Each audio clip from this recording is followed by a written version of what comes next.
on choosing local travel in Africa when studying abroad, 2012, instead of Australia or New Zealand.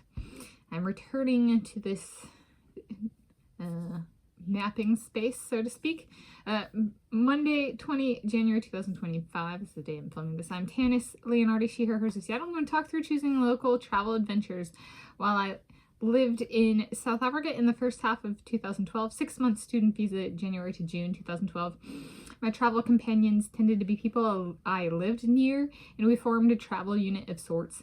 We were a cohort that chose to stay on the continent of Africa, and in southern Africa more specifically, with more local adventures rather than choosing one big trip off continent to, say, Australia or New Zealand.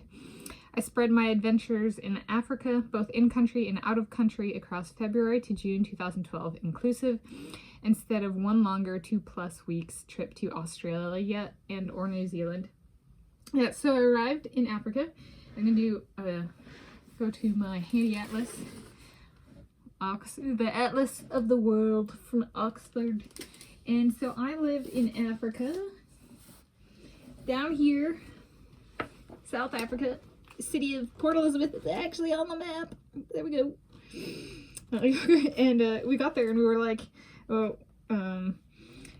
one of the days we went out to the beach and we're like, can we see Madagascar? Can we see Australia from the beach? In Australia is right there, and Madagascar is right there. So we went to an orientation, which was like, I arrived in Africa and then the next day was like orientation, and we went to Tsitsikamma. And a number of people and I from, let's see, who my travel buddies tended to be from North America and Europe. A bunch of us international. It was an orientation for international students.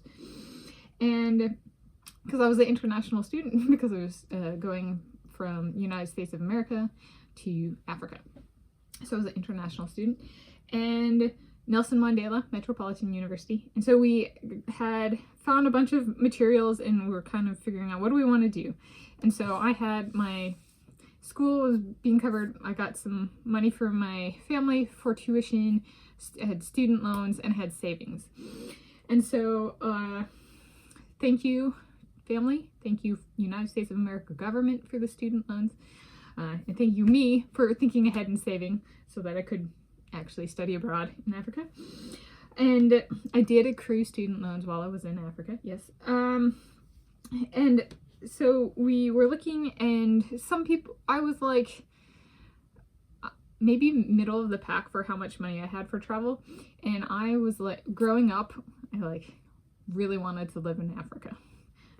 And so I was getting that dream. And so for me, it was kind of, there was Australia and New Zealand, and it was like, what was it? It was like a plane flight from here to Hawaii or something. It was like a 5 or 6 hour plane flight versus like coming from Seattle normally it'd be like a lot longer. And so, or it was something like that. And it was a lot cheaper than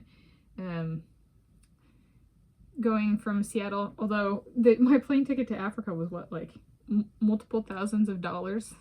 It was back in the day before travel to Africa was as trendy and much of a fad as it is today. So it was actually a bit, it was one of those things where like plane tickets now are half the price of what I paid back in 2012, 2011. I guess I bought the ticket.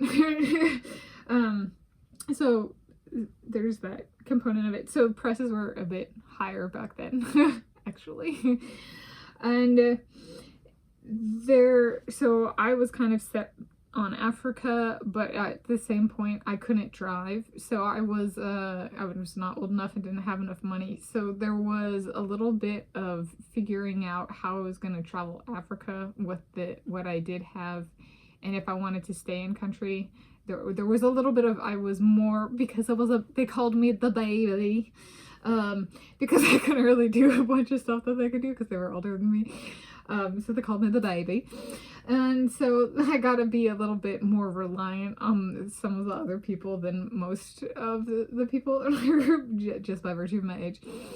And fortunately, I was in a group where we all chose to stay in Africa. And for me, that was very important about building a sense of family in terms of like the people of Africa, and getting to know Africa as opposed to like I'm moving to Africa and then the next thing I'm doing is I'm off to Australia or New Zealand, which just kind of was like, kind of feel disrespectful for my purposes. There were some people who were like, we're just here to travel.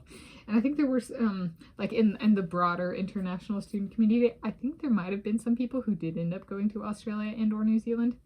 They got like all their Africa check marks done, so they ended up going. I did not. I did not. I chose not to work when I was in South Africa for the duration of my living there. So in that sense, I was spending my savings and not replenishing the supply. So I was like, I chose Africa, and Africa was in my budget, and you know, there go the people to Australia and or New Zealand, and I'm like, man, that's not an option for me.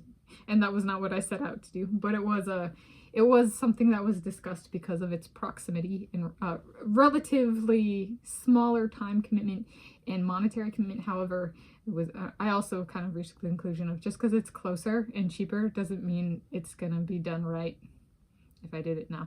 I chose Africa, and I want to do my time living in Africa right as well. So that's a little bit of why. And I'm very happy, and I ended up going to a number of countries in Africa. I've kind of covered that before, including Zambia, Zimbabwe, Botswana, Lesotho, and South Africa. Some of my friends went to Mozambique. So we didn't do all of the same trips, but we went hiking. I went hiking in the Drakensberg Mountains in Lesotho, which is a country entirely surrounded by South Africa. But yeah, it was I made the right choice. There's something in life I did right. So there we go. That's on choosing local travel in Africa when studying abroad 2012 instead of Australia or New Zealand.